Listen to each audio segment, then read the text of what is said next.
Isabelle Everett with a national news briefing. Victoria is easing its border with New South Wales. From midnight tonight, there will be no more red zones in the state. That means fully vaxxed people from Sydney can enter without having to quarantine or getting tested for COVID. They'll just need the proper permit. Good news for those in Queensland keen to travel to Western Australia. Changes are being introduced Friday, allowing those from the Sunshine State to head to the West Coast quarantine-free. The state is being downgraded to very low risk. The Victorian Premier isn't concerned by tennis world number one Novak Djokovic's refusal to commit to next year's Australian Open. He still won't reveal his vaccination status, and if he's unvaccinated, he'd be subject to harsher quarantine. Daniel Andrews isn't even sure if he'd be allowed into the country to start with. I don't think an unvaccinated tennis player is going to get a visa to come into this country. And if they did get a visa, they'd probably have to quarantine for a couple of weeks. So I don't think that that's going to be a relevant issue. Your overseas holiday is that little bit closer. You can now get your international travel vac certificate from MyGov. And there's still no sign of missing toddler Cleo Smith as the search continues for a fourth day in WA.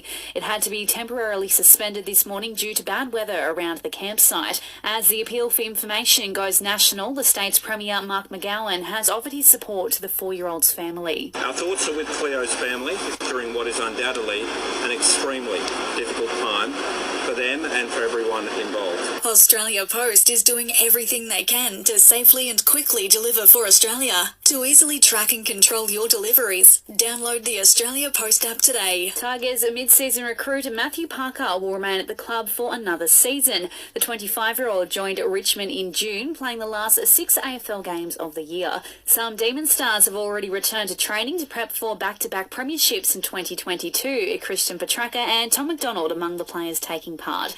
And the Aussies warmed up for the T20 World Cup with a tight win over New Zealand this morning. All-rounder Marcus Stoinis says it was a chance to build some chemistry. I think it's a good start. We obviously haven't played together for a while, so that was nice to firstly get a win, but to try a few new things, give a few people a crack, and yeah, it's good to start with a win.